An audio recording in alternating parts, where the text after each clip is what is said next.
Testing, testing, 1, 2. Is my audio good? Can you hear me? Can you hear my retarded voice? Am I clear?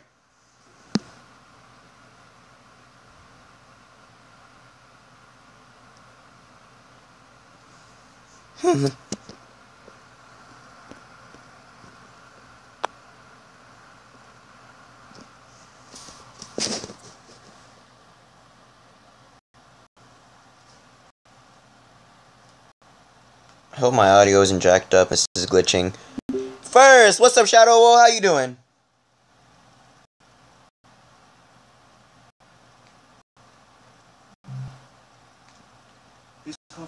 Hey, I'm just gonna randomly play this on my TV just to make sure the audio is working and such. It says I'm live. I don't know if the audio's good. Jesus, I'm dying. Oh God. Tell people I'm streaming. Spread my love. No one wants to watch me. What am I saying? I love your voice. Thank you. Thank you. I sound like a... I don't know what I sound like. Don't die. Hello, Nicole the follow. I can't promise that I won't die. That's a tall order. Death is kind of my specialty. Is the audio good? Is it glitching out at all? Or but if you do die, die quietly. Again, that's a tall order. I'm a very expressive person. That's a tall order to be like, hey, don't die, but if you do, die quietly. I guess while people are coming in, if you don't know what this app is, it's a story-based app where you're being put into the scenario of someone in a story, and you're given choices, and you good me. It is glitching a little. I can't help it. I live on a hill. Wi-Fi is bound to be bad. I'm trying my best. If it's too glitchy, I'm sorry. Bad video settings. Shut up. It's a story-driven game, and the choices you make impact the direction that the story goes. You won't die, hopefully. And that's a big hopefully. I don't exactly know what story I want to do, but I do kind of want to start off the stream with a few minutes of maybe a bit of QnA. So keep your questions rolling in. Just don't. You know what I mean? Ask questions if you want to ask questions. Hopefully. That's a big hopefully. Very big hopefully.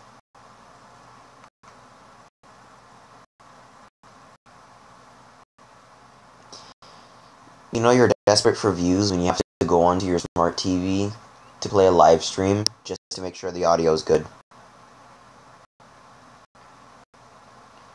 I don't have a fancy schmancy shut up show.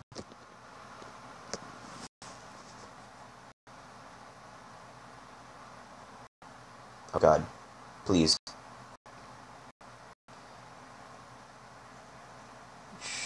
Should I go on my YouTube account? I don't know. I don't know. I don't know anything. I don't know anything. I don't know anything. I just want people to come to my stream so that my life actually feels worth something, and we can all have a good time.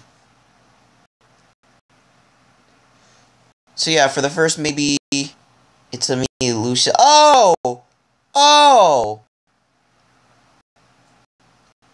Look who isn't a fake sub after all. Look at this homie coming through. He just likes sniffing butts. I'm actually a boob person. Thank you very much. Jeez. So while people are rolling in for these first maybe 10-ish minutes, I'll be taking any questions coming in that you want to ask me. So if you have any questions, just go ahead and ask away. if you'd like.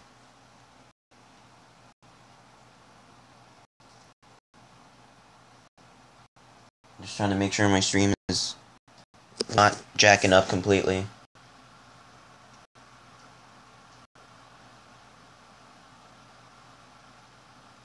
The Night Who You.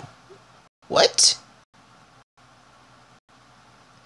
Why your Wi-Fi suck? Why your complaints suck? I live on a hill, and my Wi-Fi is trash. I have a question. Can I be mod? I'll think about it. I'll think about it. I don't know how to set up mods. Who've been watching nasty stuff with your Wi-Fi? It's probably my dog. It's probably Peter. I'm telling you, my dog. He's probably got a hidden laptop somewhere downloading porn. I'm telling you. I know it's you, Peter. I know you're downloading porn. I'm trying to live stream. Cut it out. I'll banish you from the house. You know, it's sad when you send links to your group chats, but then there's only 2 people watching. That's a sad, sad life I live in.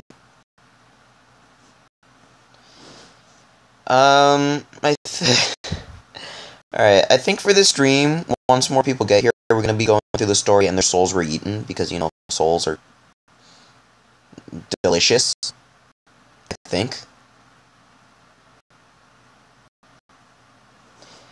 So if you guys could do me a favor and send people links to the stream, tell your family, tell your friends, tell your dog to come watch my stream. I heard animals like live streams, especially when you get that little bear on the right. You know, animals like other animals, right? Am I right? Am I right? Whew. I am a cancer to society. Yo, what is up, Quantum Spectre? I'm sorry that I'm so weird. Get out of here. Notifications. I should have muted everything. Now I'm gonna have random notifications popping up. Trash YouTubers. Oh shit, it's Ricey Thought. What's up? If you don't know, this is a game where I'm reading stories, and there are choices that are gonna pop up, and I'll basically ask you guys, like, what kind of choices I should do, based on the prompts given. And these first couple minutes, while people are coming in, I'm gonna be doing Q&A, so if you have any questions, ask away. Ask away, ask away, ask away.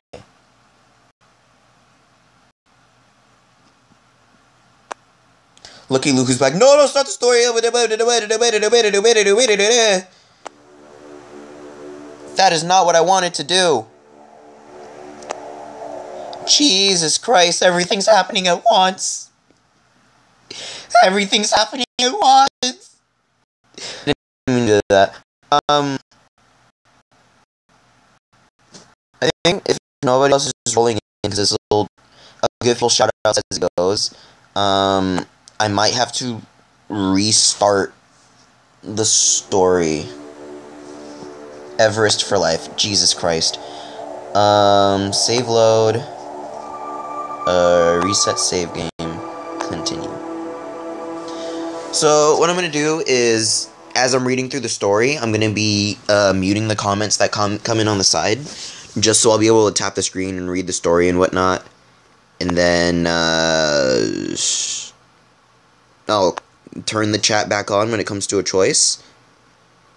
And without further ado, let's get started. There is no death in your future, but that does not mean your decisions are without risk. And their souls were taken. I love my sister. I didn't know. I said the words my mother said after my grandfather died. The old speech was strangely easy for me to say, even though I didn't understand the words. Later, much later, I learned what they meant. Give your soul to me, and I will carry it in my hearts of hearts. I will carry you all my life. I will carry you to the other land. That was the day I discovered I had the gift. That was the day I ate my first soul. 1 week later, I kissed Mother and left Scarsdale to make my own way into the world. I left Mother alone. It wasn't just because she asked me to, but because I was a coward. I travel alone for the same two reasons. Every so often I encountered a soul leader powerful enough to see that I carried two souls instead of one. They always knew instantly that I was a soul leader, shirking my duty. Whenever it happened, I walked away, like my mother had told me. I walked from one side of Britain to the other, and back again. Unfortunately, I couldn't walk away from myself, or from the silver coin my mother gave me. A coin marked with the circle and flame A coin marked with the circle and flame emblem of the soul leader. It was more than silver, more than a symbol of my duty, more even than the constant reminder of a complicated relationship between mother and myself. It was one of Europe's rare pieces of magically activated metal.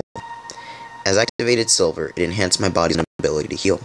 I sewn a tiny pocket on the inside of my linens at the hip and kept the coin there, where part of the metal touched my skin. I kept walking from town to town, working, hunting, or begging for my keep each day. As a soul leader, I had a natural affinity for healing, which often helped me with a few meals, especially since it was helped along by my magically activated silver. Alright, what's my fate? What is my fate? You think you'd be able to hide forever? Or you always knew your family was too well known for you to hide for long? What should I... He just as a man thought. The knight is about to get, smacked.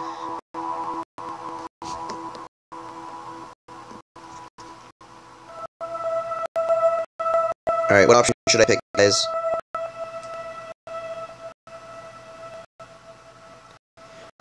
Second option.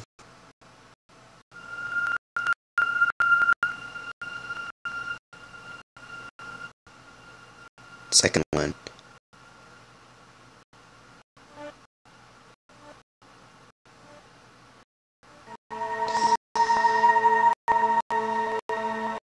I mean, I don't know if it really impacts the story much. I don't know how the family would be really well known, but let's roll with it. Mother was wrong. I couldn't hide forever. Mother wasn't often wrong, and it threw my world sideways when she was. Great one, the woman in front of me said again, louder this time, snacking me out of my memories of Scarsdale. I bit down on the urge to tell her not to call me that. If she wanted to honor an untrained, pimply-faced stranger younger than her dead son, that was her right. Please, great one, she said again, there's no one else who can perform the soul-eating rites for the newly dead. Please carry my child to the other land. I never studied at the soul school, I told her. I don't know what to do. She blinked wavering, and for a moment I thought I escaped my duty one more time. Our great one is yet to be replaced, she said. For all we have. Please, I said. What if when I die I cannot find the path to the other land? Nonsense, she said, suddenly finding herself on familiar theological ground. All soul leaders know it when they see it. Besides, I most certainly will not carry my son's moldering corpse to London to beg their aid. I wasn't sure whether the begging or the decomposition was more disturbing to the famous Lady Mayor of Hollowvale. Perhaps it didn't matter. Instead of meeting Mayor Valley's eyes, I stared at the young man, Adam Valley, who'd run afoul of a wild boar and died of his wounds. His mother's maidservant had washed him and dressed him in clean linens, but he was already attracting flies. The mayor's house smelled warm and old, like the rotting floor of the forest creeping down the hills all around us. The dead man was laid down on the largest flat surface, the kitchen table. His own bed linens had become a shroud. Eat him, said Mayor Valley, low and fierce, or I'll make you regret disobeying me. Oofy oof. Do we eat the soul or do we flee?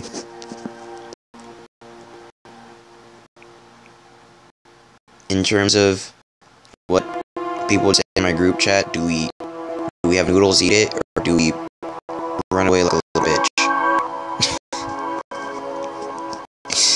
Noodles the snake, jumps to the chance, eats the soul, be like, delicious. Eat it. Of course you would, Ricey. Of course you would.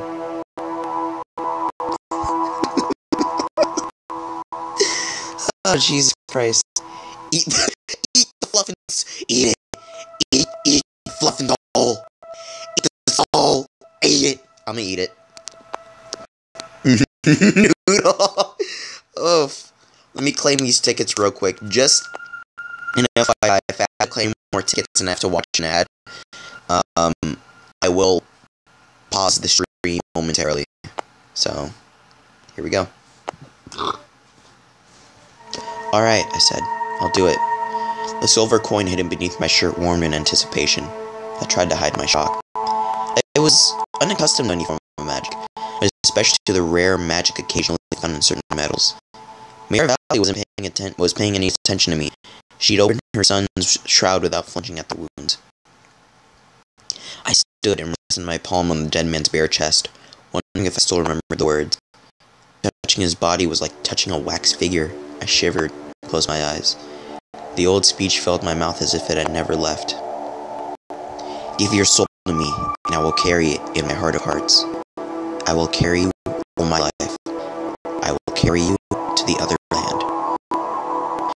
Adam Valley's soul crept up my fingers, heating them with a gentle warmth that increased quickly, until I cracked open my eyes to be sure I wasn't burning alive. Something like a spark went from my skin to my fingers, and pain spiked.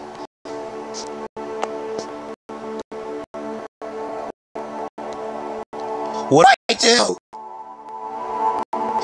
I scream in agony and keep enduring it, or draw my hands away. What do I do? What do I do?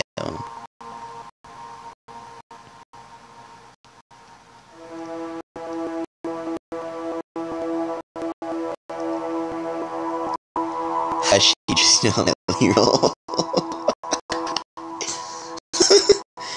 I guess. Do we scream in agony or do we jerk a hand away? Scream. Screamed. I did it. I screamed. Are you happy now? I made my choice.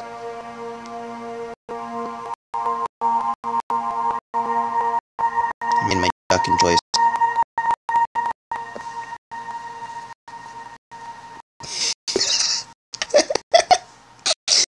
Do I scream in agony or do I jerk my hands away?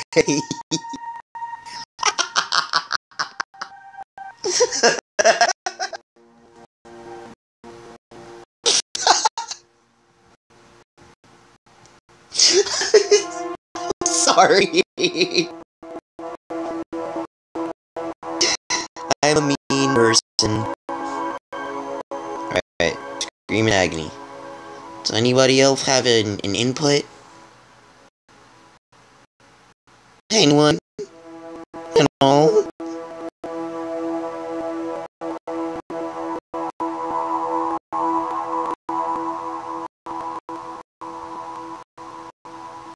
What was that? That was my, that was my, mating call.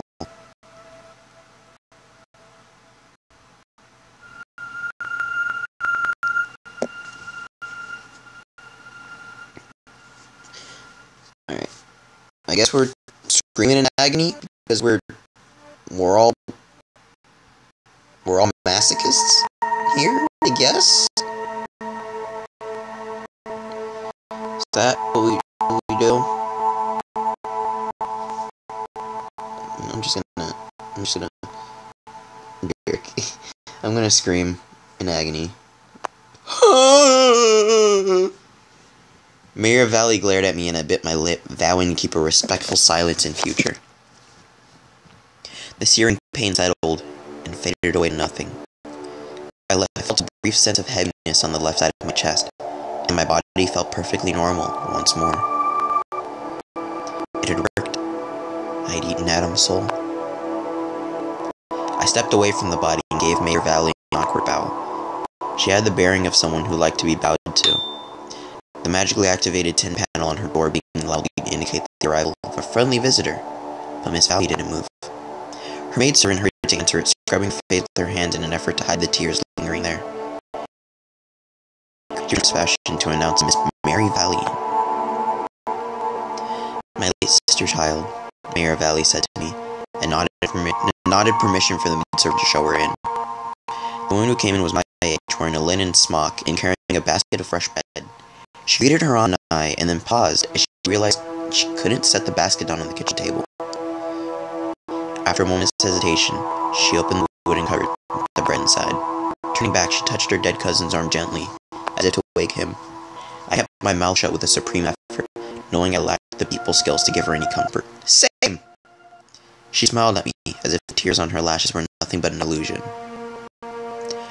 "My father has prepared a bed for you," she said, "and we've plenty of food for a stranger who's done all of us such a kindness.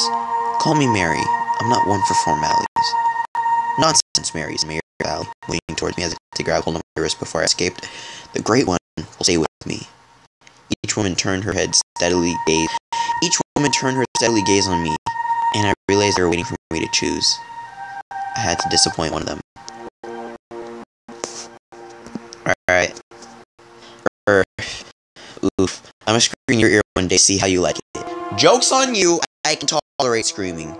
So, reading these, it seems like the top one. Lag.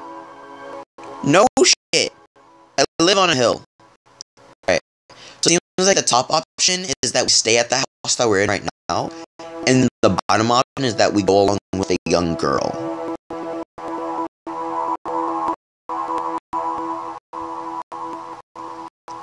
First, stay with the lady. I mean,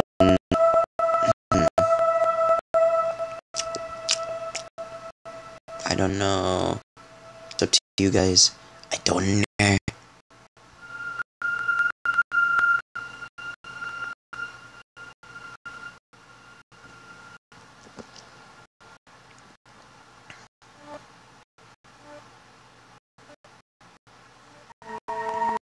Go to the bottom of the hill. If I do, I lose Wi-Fi.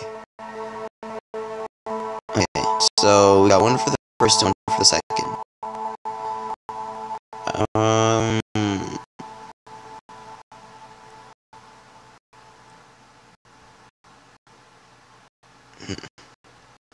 Eat. There is no eat option. Where does it say eat?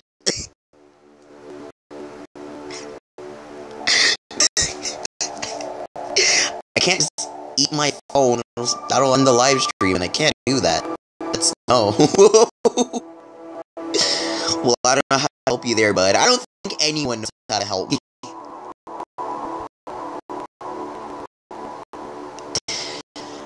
Oh, God. I'll probably do maybe like a couple uploads tomorrow instead of live streams. I'm not sure. If you guys have any like apps that you'd want me to play, send me, just PM me, send me a link to it. I'll check it out. I'll consider playing it. Second one, because you love me. Jesus Christ. I mean, if someone wants to hop in. So I was behind. Yeah, you're behind. I already ate the soul. Hope you're happy. I'm gonna wait for one other person to say whether I do the first option or second.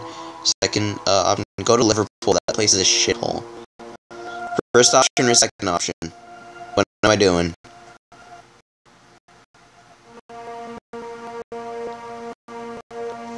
How you play Granny? I've played Granny, but I've only beaten it a handful of times on easy and normal, and then once or twice on hard. I've never beaten it on extreme. So if you guys want me to do that for the channel, just let me know. Play Angry Birds. I'm trash at that game. It's gonna be nothing but rage from my end. So if you want me to scream and screech in your ear, be my guest and go for it. I think I'm gonna go for the second option. That's kind of where my head's leaning, and where y'all have convinced me. Excuse me, that was extremely rude. I ate before I live streamed. I gathered my few possessions ready to leave with the informal Mary. Mayor Valley was visibly furious. She took out a loaf of bread and began sawing into chunks on the bench without releasing from her glare. Mary casually walked in front of her and offered the slice of bread. Mayor Valley put the bread away at once, but kept hold of the knife. Mary said her goodbyes and led me away. I was desperately relieved to escape Mayor Valley's fury. "I hope you don't mind," Mary whispered as we walked to her home, catching glimpses of the cool finer chimneys between the other houses. "Most people find Aunt Faye a little overwhelming." "I'm grateful, Miss Valiant," I told her, feeling lighter already. "I told you to call me Mary," she said, and then smiled. "After all, we're practically family now." "Okay, hold up. What kind of in-law type dealio did I get dragged into?" Mary showed me upstairs to a room that was clearly her own. Clearly her own, saying she would take the floor in her father's room. "I don't need a bed," I said, embarrassed. "Usually I just sleep on the ground." "You can sleep on the floor here if you wish," she replied. "It's part of your room after all." "Oh, you can adjust the floor vents just here." I looked where she pointed and saw a mist rising from the floor. My kitchen engine's underneath," she said. "I have a jury rig power loom attached to the stove. Then I drilled through the floor because why not?" For the first time, I noticed the grease under her fingernails. "I'm sorry," I said, "about your cousin." She smiled that smile again, holding herself together as a gift from me. "What about you? Do you have a family? A home?" Alright, I'm gonna let y'all swabble over what option to pick. My mouth is dry, and I need to go get water, so I can keep reading the story, so I will be back in maybe 2 minutes.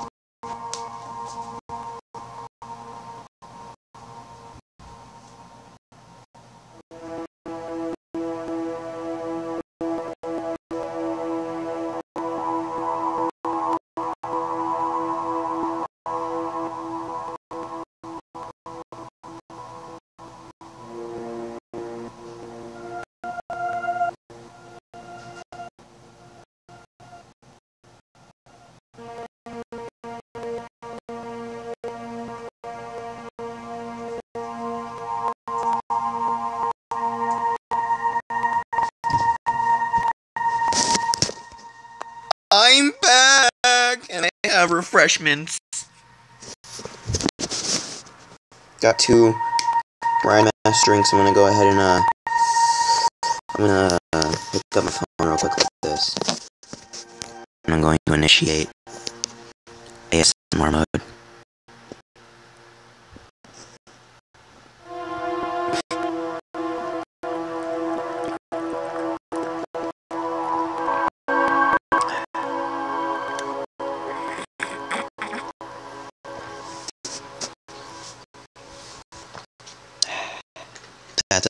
That's pretty refreshing.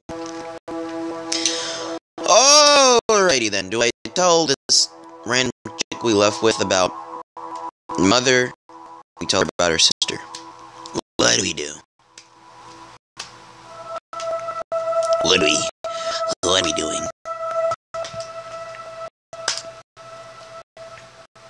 I will send weird noises to you if you drink into my ear. I'll do it again. Don't think I won't. I will ASMR the fuck out of you. First, everybody's wanting the first option. So I'm just, if you're gonna beat me weird noises night, go right ahead. I don't care.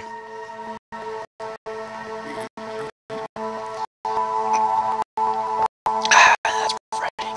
Alright, we're gonna talk about our mother. Oh boy. Y'all wanna watch the ad with me and see what kind of cringe brings upon? Y'all gonna watch the ad with me? You ready to see me watch an ad? Because we're all out of these tickets. Better watch an ad so I get 3 more.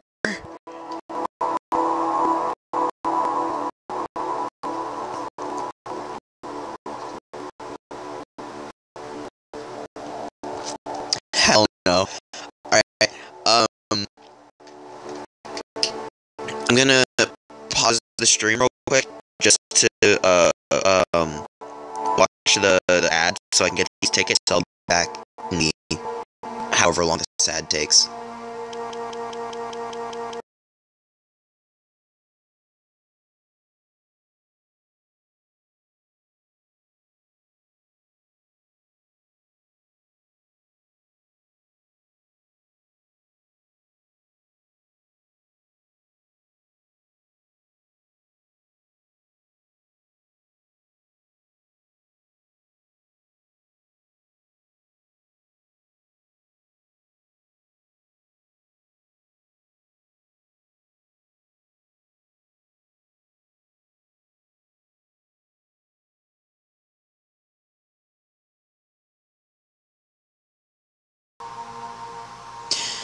Okay, I'm back and I have my choice tickets. Yellow.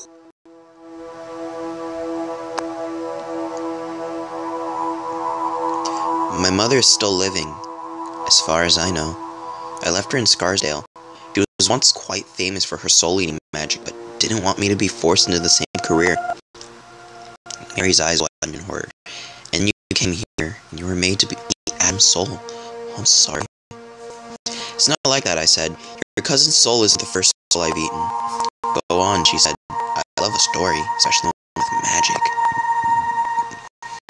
Evelyn and I were hunting rabbits near a village. To my surprise, the words spilled easily from my mouth. I hadn't spoken Evelyn's name aloud in years, but I still remembered how offended I felt that she was a better shot than I was. Just thinking of her brought back the sharp smell of pine needles and rabbit scat. My pride that our mother let us slip through her trees on our own, like wild animals already mature and fending for themselves. We were arguing, as usual. I wanted to go home because it was getting dark, but she was too proud to return empty-handed. She slapped me. I knocked her down. She wailed like a banshee, and I told her to shut her sauce box. What the fuck is a sauce box? What?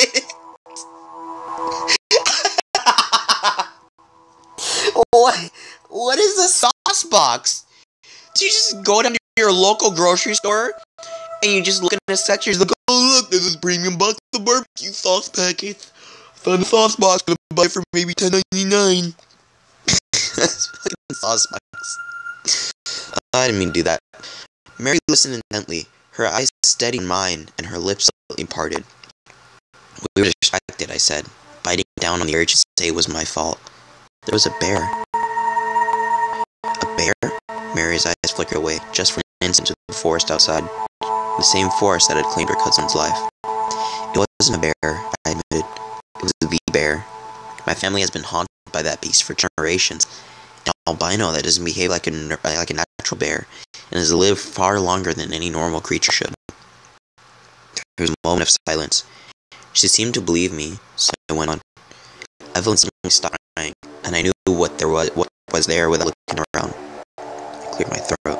She, the bear, killed sister so quickly, so easily. Evie was so very still, yelling at me 1 minute and then dead. She was just a child. You were just a child yourself, Mary whispered. We've been stuck by that bear so long, my mother calls it Knox, the night.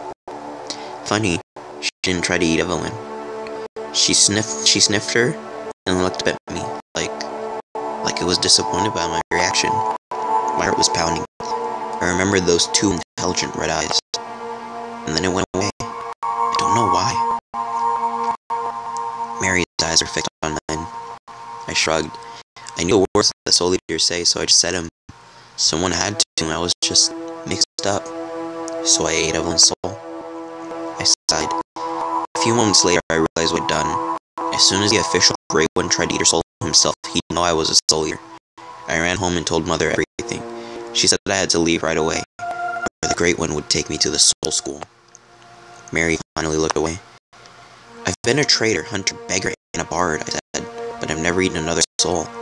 Until now. I'm glad, she said with sudden spirit. I'm glad Adam has company, wherever he is. Even if the souls are just sleeping until they go to the other land, like the king says. I'm still glad. I hadn't thought about soul eating that way. I imagined Evelyn beside her and it comforted me. Thank you, said Mary, for telling me about her. She touched my arm lightly. I'm not sure how I'll attend the funeral tomorrow. What will you do? Alright, boys, what are we doing? That sounds sexual, like very, very... Wait, what sounds sexual? What sounded sexual? I'm confused. You guys picked the options, but what sounded sexual? What the hell? Was it a sauce box? Did sauce box sound sexual?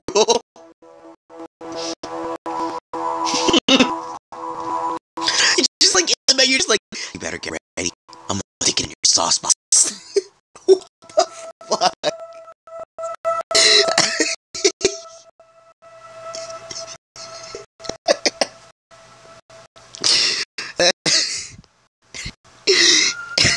It's going straight in the sauce box.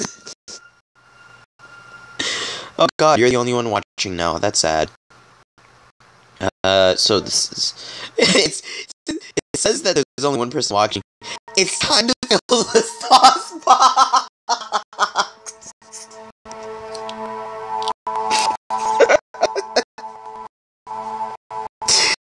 Jesus Christ! Oh god. This is gonna be a new meme. This is gonna be the meme. Just go to the group chat without any context, just type in sauce box.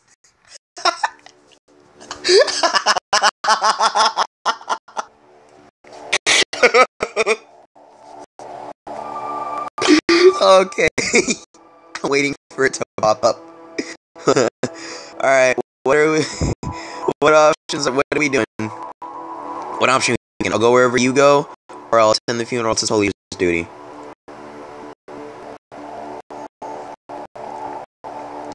It didn't pop up. What didn't pop up?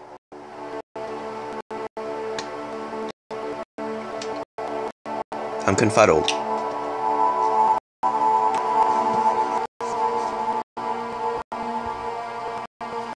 Too nasty to pop up. Wait, did you Google sauce box? Did you legit go to search up sauce box?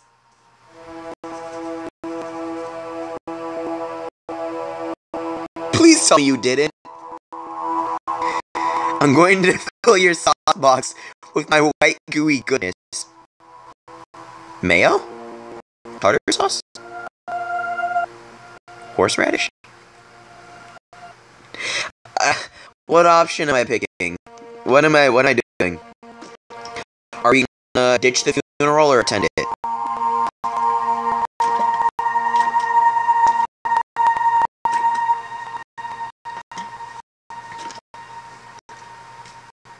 I'll screenshot what I said earlier. Alright.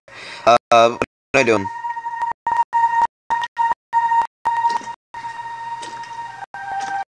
Second one. Can we make sauce box a meme, please? Please. Sauce box needs to be a meme. Second option. Attend the funeral. Alrighty.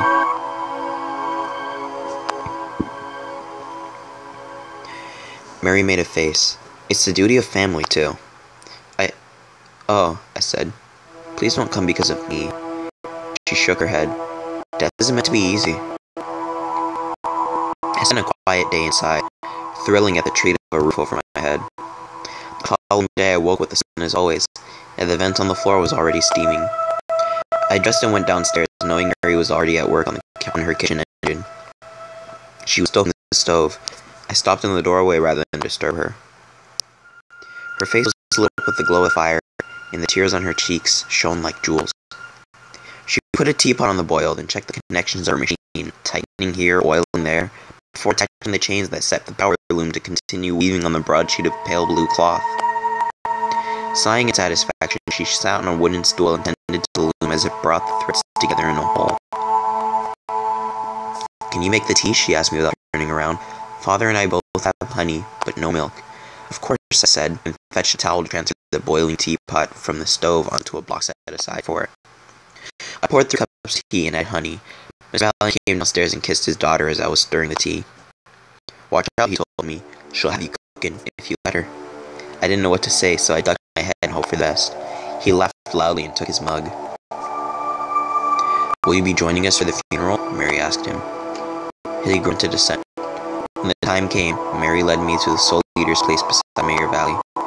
The local church had burned to the ground along with the previous old leader, so the funeral took place in Hollowvale's open square, within sight of both the ruined church and the forest edge.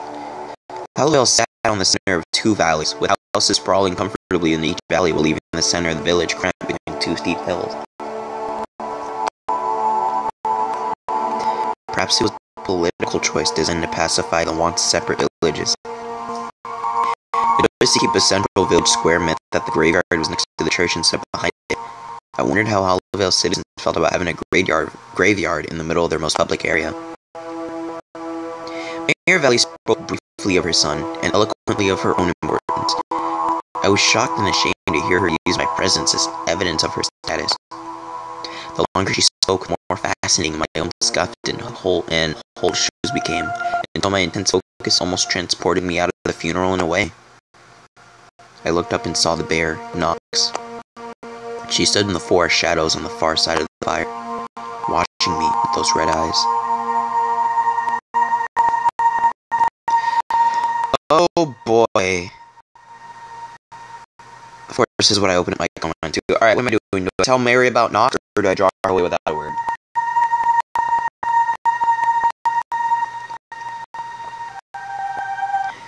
My sauce box is only from Mez. That's wrong! That is wrong! Stop it! No! That is disgusting! That is wrong! She's just a child! Stop! Jesus Christ! First option, tell Mary at once. God.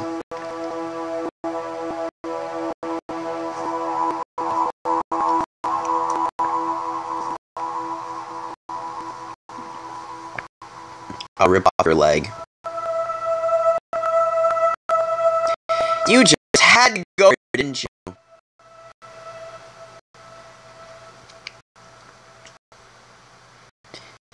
Yes, but let's not use sauce boxes, please. I'm gonna open this can in your ear because I feel like it. I'm gonna give you a 30-second countdown.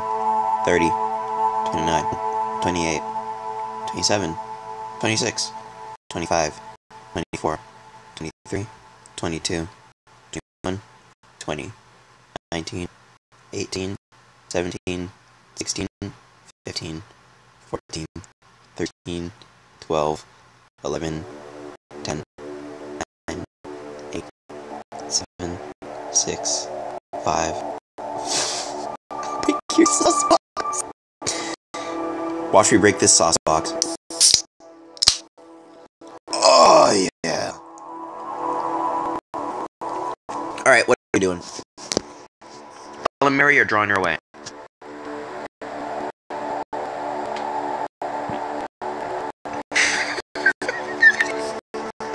It's too late now. It's too late.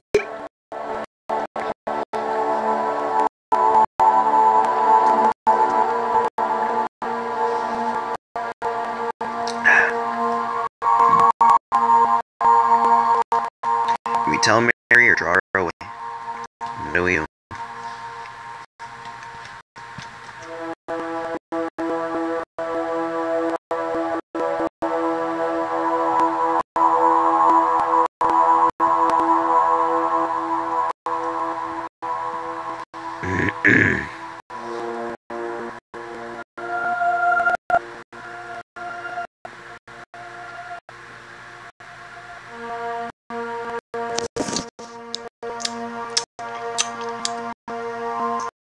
First option.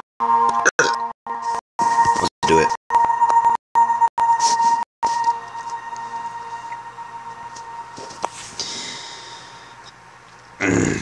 Mary, I whispered. She's here.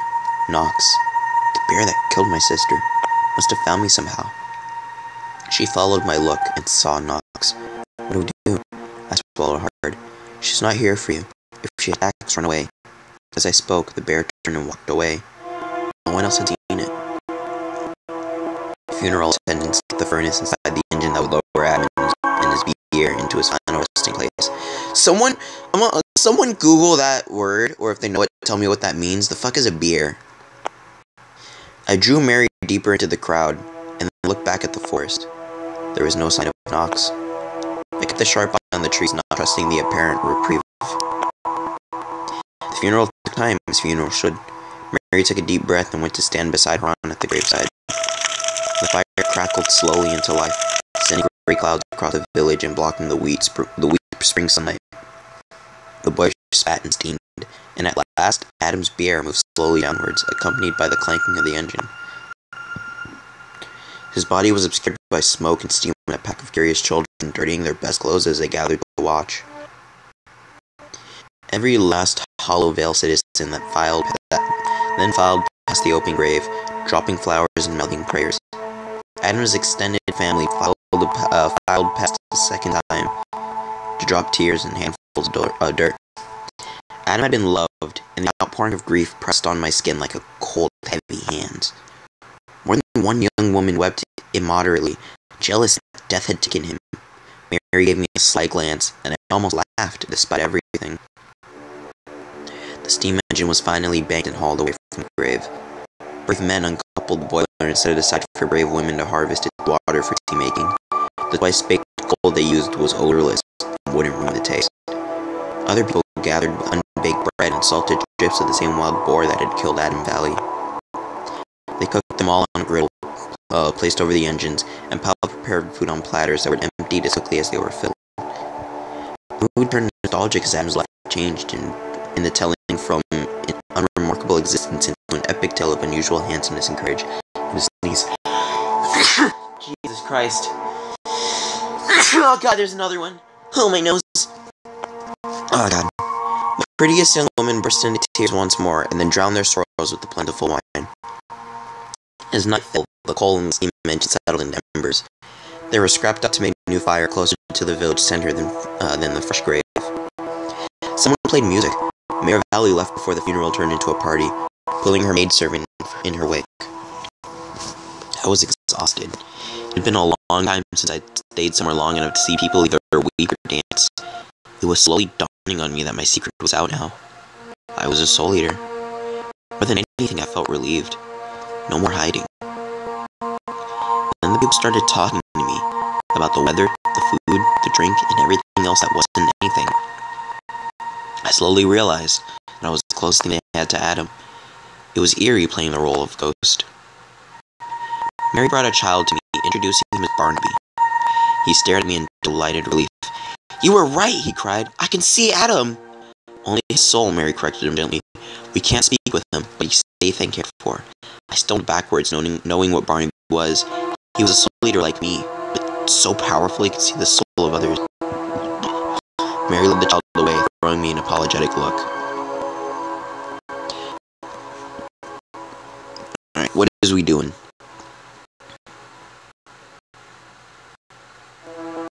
Yeah, hello, QnA and V's.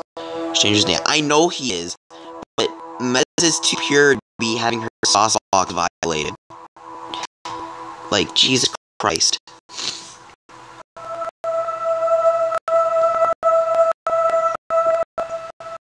Alright. Great. Zero! Hey, what's up? Thank you for coming to the stream. How you doing, bro?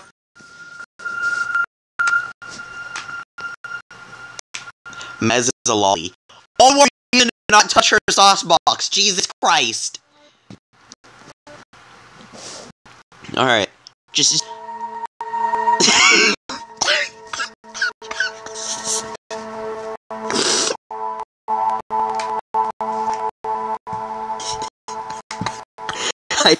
You found the definition of sauce box? Okay, give me the short version.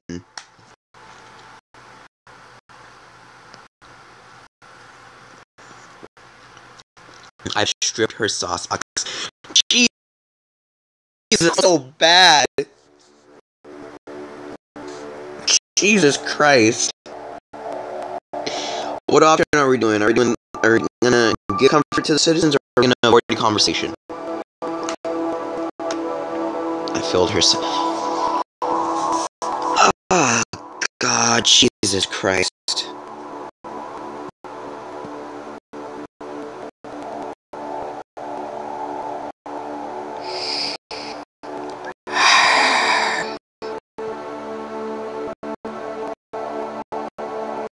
Option A, comfort the citizens. Give as much comfort as possible to Hollowville citizens. Alright. I don't know how you're filling sauce boxes, Eve, but I'm not gonna question it. Or whoever it is, pure AMV option. I don't know who's filling sauce boxes here, but I don't know you. Who is this AMVs? Wait, AMVs. Is that you, Jay? That's you, Jay! Why am I yelling? I don't know why. Second option. So, avoid conversation. Got one. Much comfort as possible. Has one. Sauce box. A saucy, impudent, or impertinent person.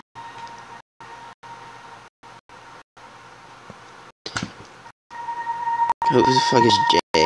I don't know. There's a guy I'm in a group with, and he said he does AMVs. And so I saw that and it clicked my mind, and I was like, Jay? No. He said he did AMVs, but when I saw pure AMVs, the first person that popped in my mind was Jay. No one said Jay. He said Jay. Can we come to consensus about what to do for the story, please? Thank you.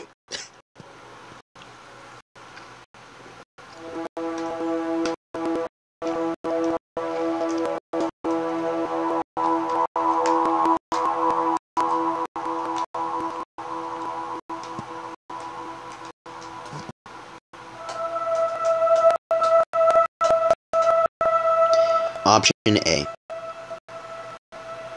Option A seems like a lovely, lovely option.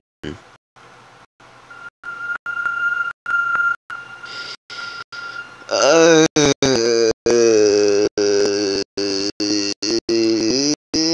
gonna first option. Oh boy. Alright. Pause the stream real quick to watch this ad. I'll be.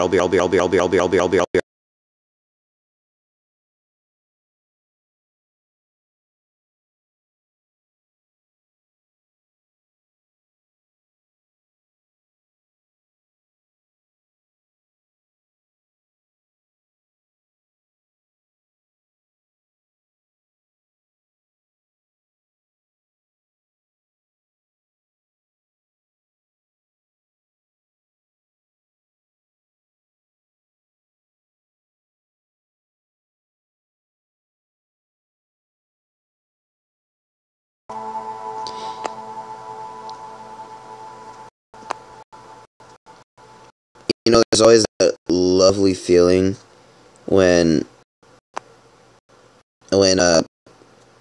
fucking you go through a game and you run out of stuff and you're just like, uh-oh, just like in this, uh-oh, I've run out of choice tickets. However, I'm gonna progress to the story. Better watch a fucking ad. Jesus Christ. I accepted a mug of incompetent and God, I can English, I promise. 7-Up is good for you. Oh God. I accepted a mug of incompletely brewed beer, and once I choked it down, I felt less awkward. Let the conversations wash over me, coming together in a babbling stream that only required a nod here and there. It wasn't so hard. Mary swam in view. I'm sorry, she said. I didn't realize Barnaby would upset you. Not your fault, I said. It's just habit. I tried to avoid strong soul eaters for years. Soul seers can tell right away that I'm carrying a soul. 2 souls now. I didn't want to go to the soul school. Will you have to take Barnaby away for training? She asked, trying and failing to sound casual. No! I said never do such a thing. But others might. He should be careful if he wants to choose his own path in life. Mary nodded. I'll talk to him tomorrow. It's far as I know, no one knows but you and I. And until today, I only suspected. She squeezed my hand gently as the music suddenly lifted into tempo. Dancing time, she said. Will you dance with me?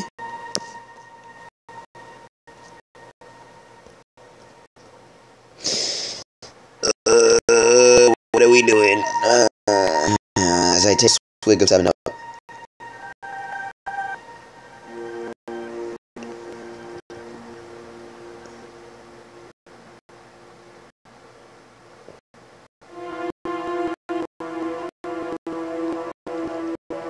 You go ahead and fight. You just want to choose the least social options. He's like, oh, let's go for the worst thing.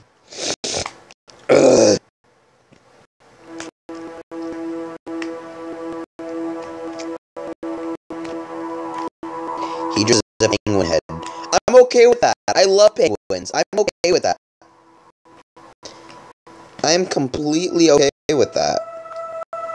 First option.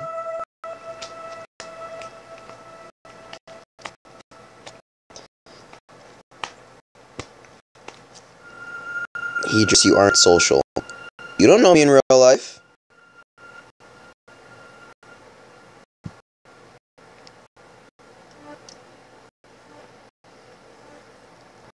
You don't know me.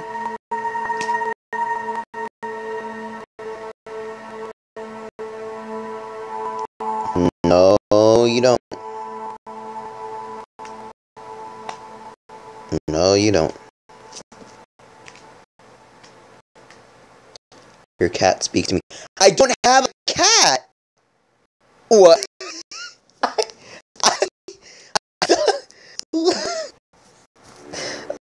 Option 1, grape. Jesus Christ. I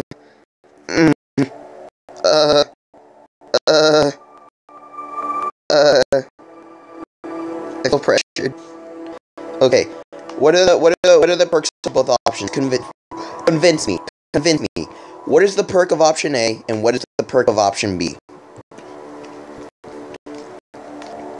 Convince me.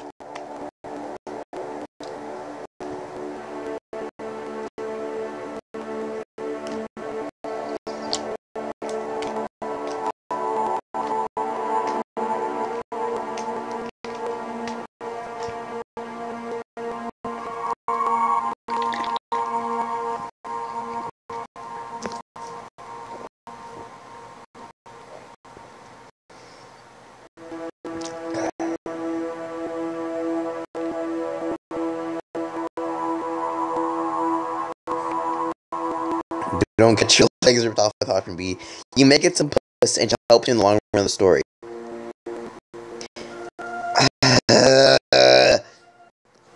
You know what? You know what?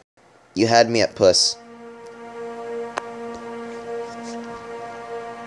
I took her hand and she led me into a widening circle of people that was soon bounded by another and another. It was too public for puss. Mary danced unselfconsciously, generously, and with a charming lack of talent. Mary laughed as the dance grew faster and the dancers struggled to keep pace, falling over one another. The circles broke apart and reformed, weaved in and out of each other, and switched places. The whole random lap was filled, a little, by each pair of hands. Having been drawn apart by the dance, I suddenly found myself back in Mary's arms, and this time she smiled at me. I saw real happiness in her eyes. When the dance grew too fast, Mary spun me out of the circle, both of us breathless and laughing, and we walked together to the gravesite. Grief doesn't last forever, you know, she said. It does, I said. It flows in and out like the tide. But the pain changes eventually. What does it change into? She asked, turning to face me with a frighteningly intense focus. What do I pick? What do I pick? Memories are in the regard. I'm telling you, she's gonna rip off my legs.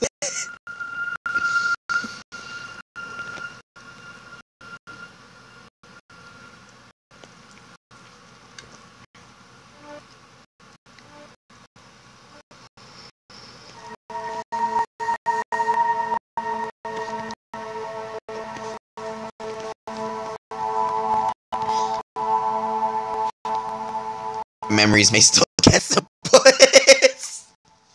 You're right. You're right. Right. Girl plus memories equals affection. Your charming words will lead her to your bed.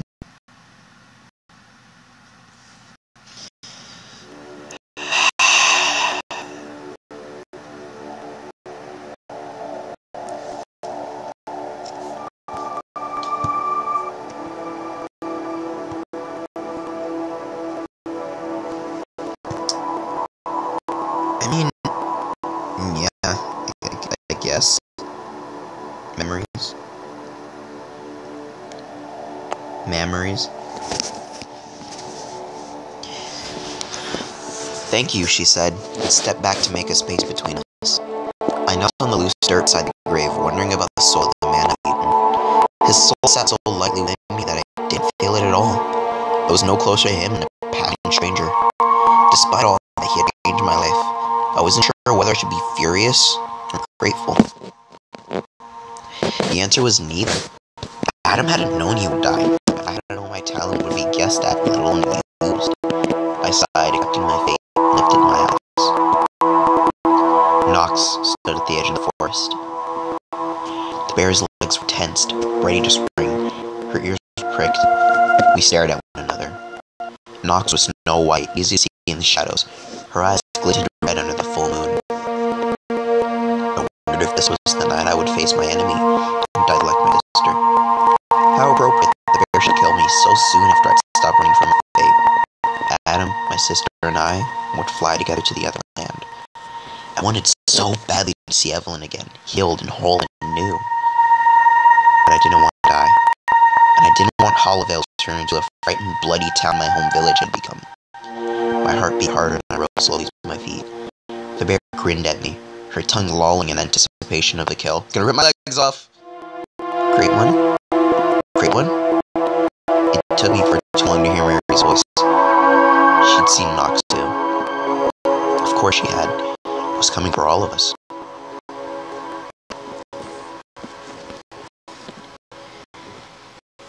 Yep, I'm dead. Alright, what do I do? Everyone run! Hide! There's a bear. Yes. Oh! Everybody run! The bear's coming! Oh! We're all gonna get our legs ripped off! We're all dead! Oh! I feel like either way, we're gonna look like an idiot. We're gonna get ridiculed.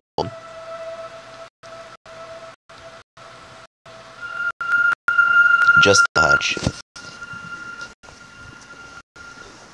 I don't know, but it's a possibility.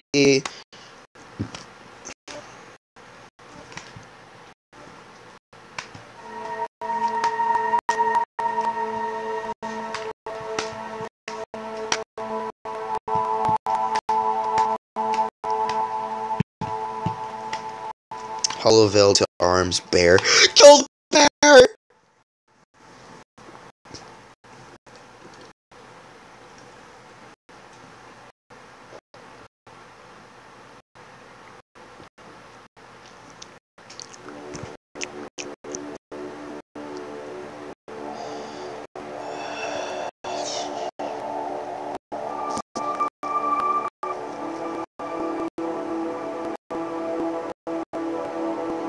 Good God, there's a bear. Oh, great googly moogly. Oh no, somebody help me. Alright, we is attacking the bear. Oh boy, all our choice tickets. Better watch an ad.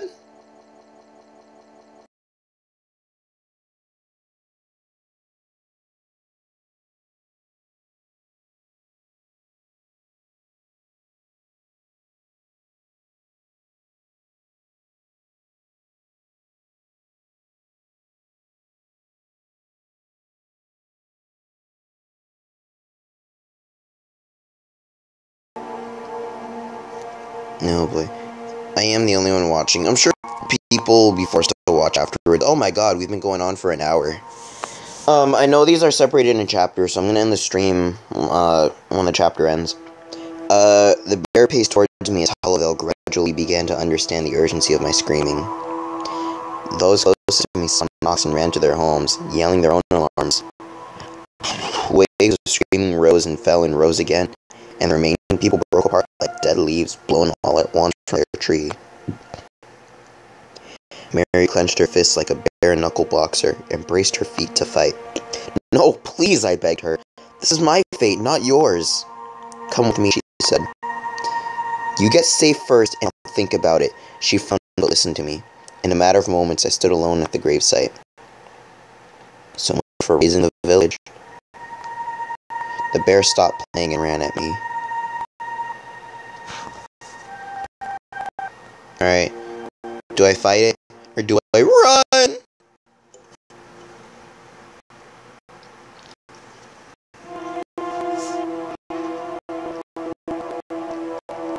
Shut up.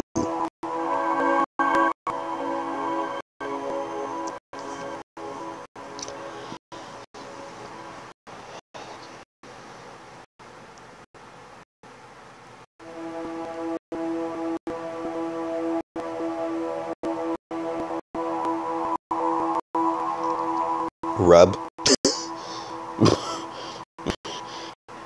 What do I do? Dread it.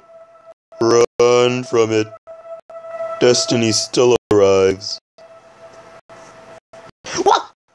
I almost dropped my soda. Don't fall on me, soda.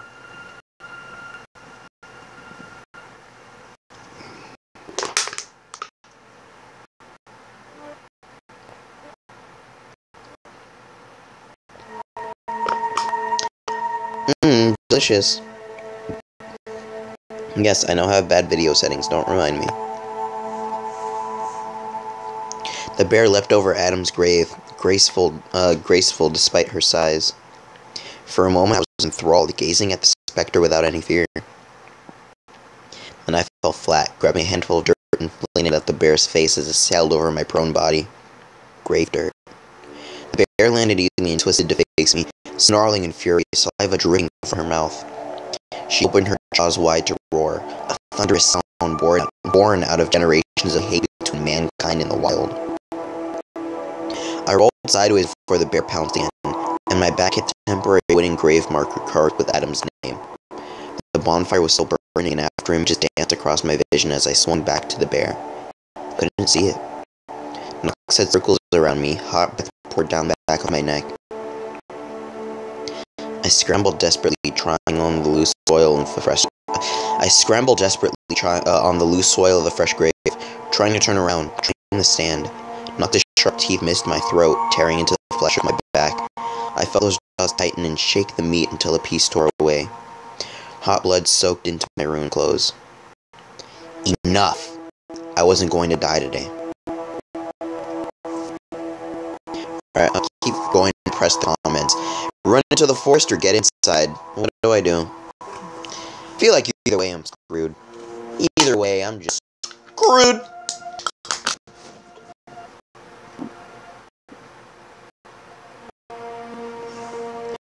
I'm good screwed.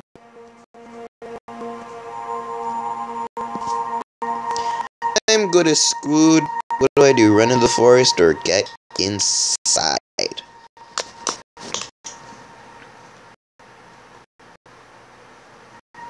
Get back on Kick. Is that an option? It's an option when I finish this live stream. And the faster you give me an option, the faster this live stream will end. And you don't have to suffer through my voice anymore.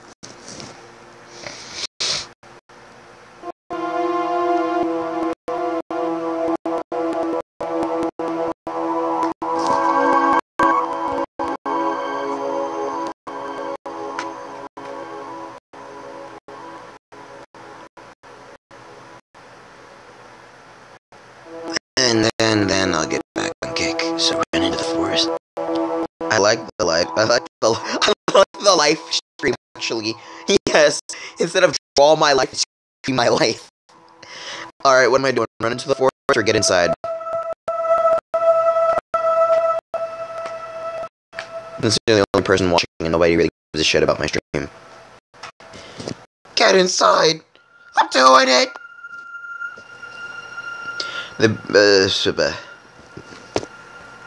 The bear grabbed the chunk of meat it had taken from me with his paws and ripped and tore at it with its teeth. Its mouth and chest were dark with my blood, shining black in the moonlight. I struggled with my feet. Hollowvale was empty, silent except for the indistinct shouting and the crackle of the fire. I focused on shouting and recognized my name. It was Mary standing at the door of her home and screaming for me to come to her for safety. I obeyed, running for the shelter offered to me. The concealed silver on my hip burned with magical fire, trying to heal me. Nox gave chase, its panting breath a counterpoint to my own. Mary's eyes widened at the sight of the blood apparition behind me, but she stood firm. At the last moment, she stepped aside to make room for me, then slammed the door before Nox reached us.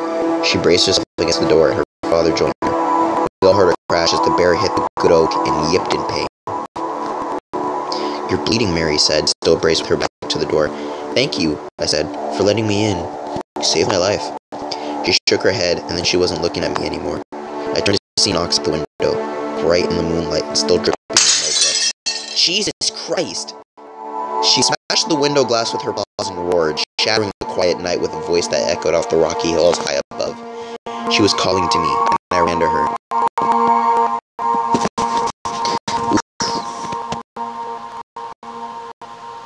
"I'll tell you who I am, Unkick." "Alrighty. Hit her through the broken window or close the shutters."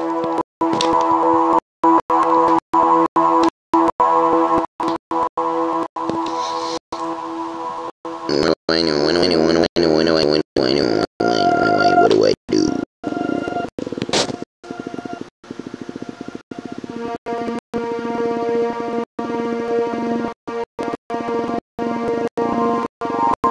Close the shutters. Alright, doing that right now. Uh-oh, looks like I gotta pause the stream because my choice sticks. Better watch it out!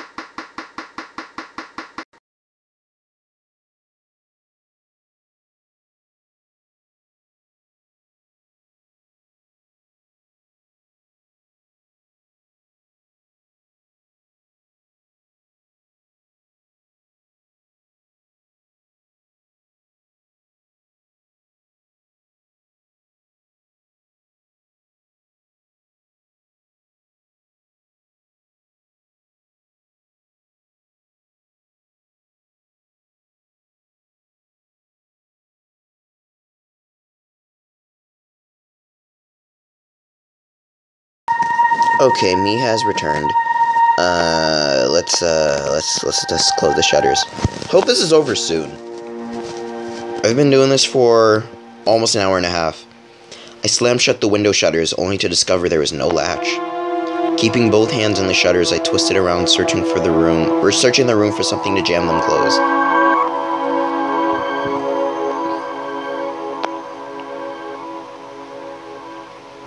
Unable to see or hear where Nox was lurking, I dived for the copper and grabbed my hand in her teeth. She bit down my palm and growled, and I knew she would never let go. Blood from my wrist dripped off my elbow. I hit at her with my free hand, knowing it was useless. I was going to die. Oh, do I scream or do I pray? That's the real question.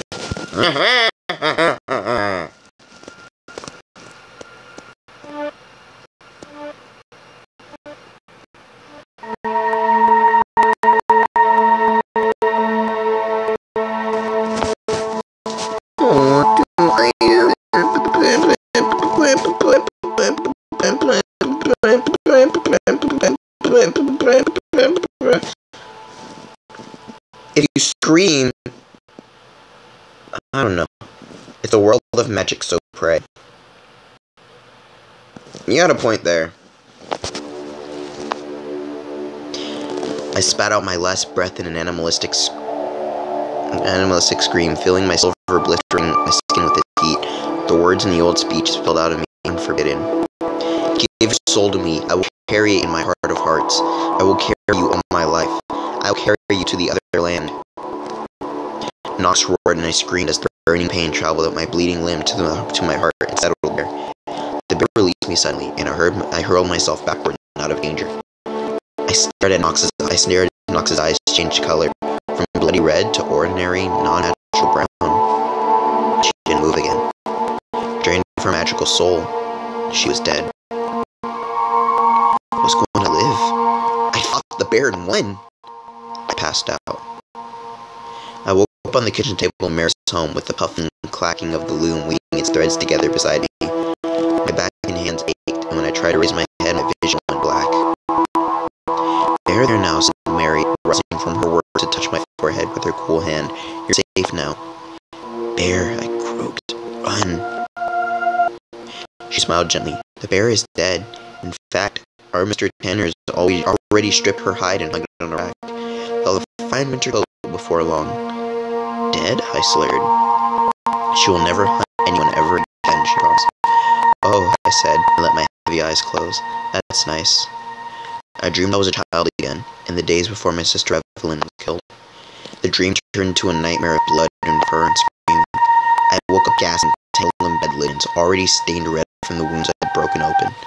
Someone had moved me into my room as I slept. The sun was shining through the shutters, and I found myself tremendously thirsty. Remembering my weakness, I sat up with elaborate care and found a mug of cold water on the sill of my window. I drank it and longed for more. My body fought me and won, and I lay back on the bed watching the leaf-filtered light dance on the opposite wall. I smiled at it with the calm fascination of a newborn child. The silver magic worked on my body, healing me faster than I could have hoped. I was glad of my soul going small as it was.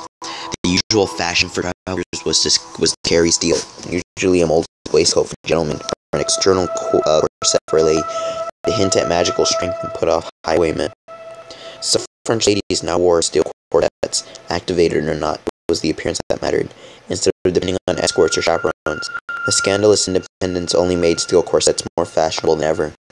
Her Royal Highness Princess Victoria was never seen in public without her own steel corset, even though activated silver might have eased her ill age. She and I were both in the same month and year, and were both doomed to our respective fates, both great ones in our own way. My magic was less visible, but just as real as the royal sheet, and it was restoring me from the inside out. As I lay at peace with my secrets uncovered and my nightmares quelled, a voice spoke inside my head. It was as clear as a person standing behind me, but I knew at once there was no one. No one but I would ever hear it, a harsh voice like an animal. It felt like the bear that I just killed was once more standing beside me. Yet it was real. I have you now, you festering loiter sack. Your life is mine. Who are you, or what are you?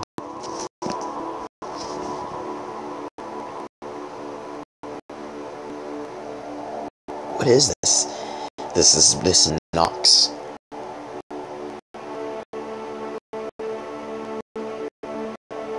Who are you, or what are you?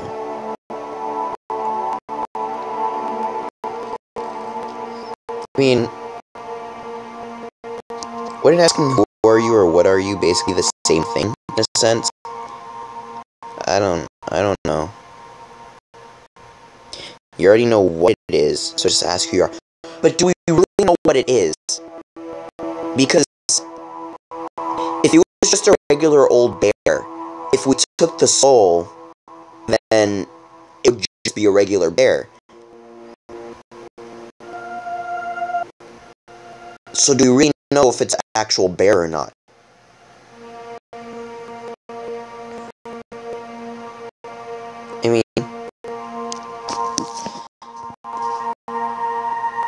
Yeah, I guess I'll go with who are you. 'Cause who are you makes more sense. Jesus Christ. I'm your owner now. Oh good, I said aloud. I'm delirious. You can't ignore me, fool. I sighed, not to mention talking to myself. I'm going to be here in her head forever. Shut up! I wasn't in good shape. I'd survived worse, but that didn't mean I survived this time. So much for my glorious victory over the bear that had haunted my family for so long. I woke up the next day to an insistent whispering. It slowly dawned on me that it wasn't the voice in my head, but the person. Great one! Great one! I cracked open my eyes and saw Mary carrying water, a bag of fresh berries, and an oversized table knife. She smiled. Oh God!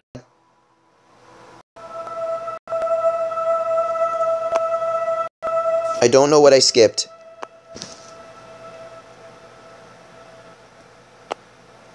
I don't know what I skipped. So I'm gonna just go back. Jesus Christ.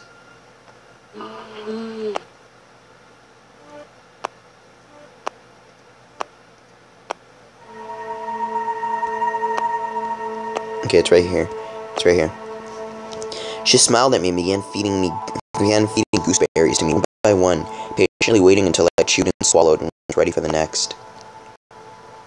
I hadn't the heart to ask what she was doing in my room. My own weakness was answer enough. I didn't dare tell her I needed to visit the privy. She hesitated, and I wondered if she'd read my thoughts on my face. "Are you staying in Hollowvale?" she asked. "You must know you're welcome here no matter what the next official soul leader turns out to be." Oof. Oof, oof, oof.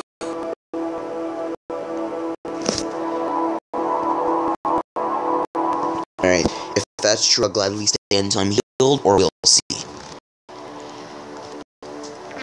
I'm stiff.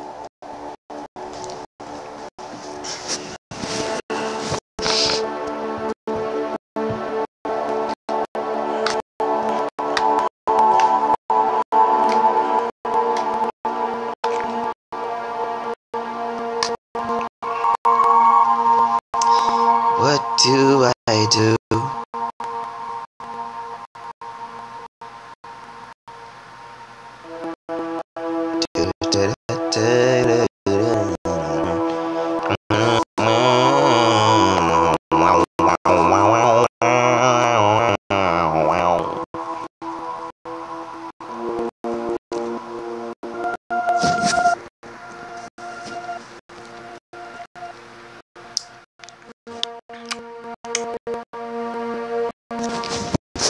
What do I do?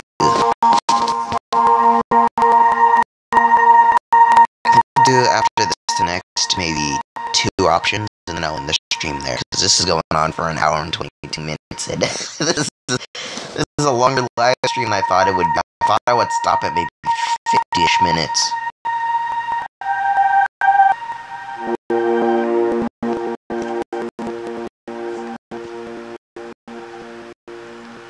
So what do I do?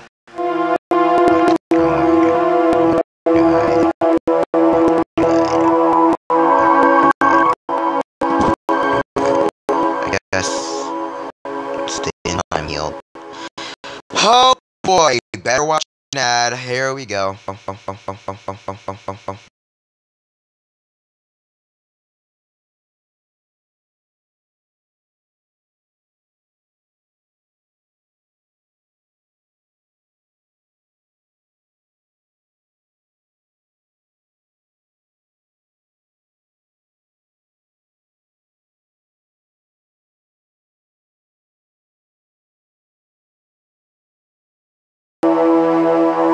I'm back, and I have choice tickets.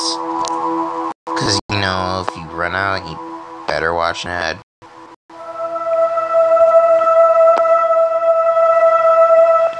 Excellent, she said. Incidentally, I've heard metals are more likely to activate for soul eaters, so I want you to have my snuff box. It's only 10, but perhaps it will be useful for medical powders or such like. She gave me a lovely little tin box that disappeared entirely inside my fist. I opened to see if it was already filled with slivers of willow and bark to ease my pain. Thank you, but I'm not sure even soul eaters can activate magic without really dying. Is hope more magical than you know? She said, neatly overriding me. If it does activate, the noise it makes might serve you as a watchdog, of sorts. I thanked her as graciously as I knew how after she'd seen to my injuries. And then again, when she'd gifted me my voice cracked, "Hey!" And when she gifted me with a full suit of clothes, I begged some privacy from her for a moment to use the privy and put on the outer layer of clothes at once. "Now that you know us a little better," she said when she came back to the room, "where would you like to if my voice cracked again, I swear to God. Would you like to spend your convalescence? You're welcome to my room, in my home." I blushed, embarrassed to be a burden. Could the voice in my head harm others through me? No, she would have done so already. Unfortunately, my convalescence would be mercifully short since my magic was working way to heal me much faster than expected. After being tended to by my hostess, I felt almost well. Miss Valley's home was undoubtedly bigger than Mary's, so I suspected her enthusiasm for my skill set was already waning. A soul leader should stay close to the mirror, to the mayor, or thank you simply be a light. I am staying with Mary, despite what anyone says, because the mayor is just stuck up. I ate 3 full bowls of porridge, apparently unable to stop myself. I had porridge today, it was good. Miss Valiant, Mary, she made me call her Mary, made sure I was comfortable, and hung around as if she wanted something. "What is it?" I asked. "You're hosting me in your home, I have nothing to repay you. Whatever you wanted, you deserve it." "It's the bear," she said. "You're a bear. Do you want to eat it, or bury it?" I felt myself jerk backwards at the thought of eating the monster that killed my sister. "Forgive me," she said, wide-eyed. "I shouldn't have asked." "It's just me, eat it, or please don't eat it, it's just wrong." What do we do?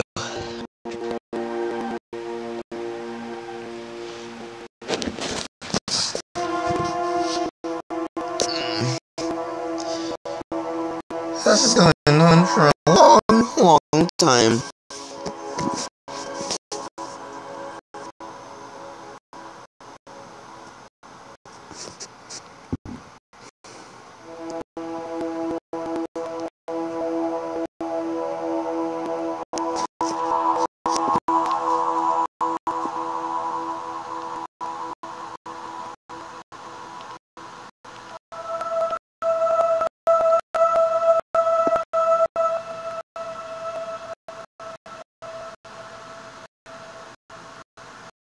Hey.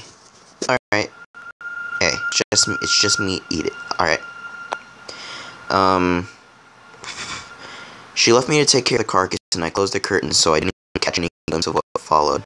I cursed myself for a coward, but it felt marvelous to have someone protecting me.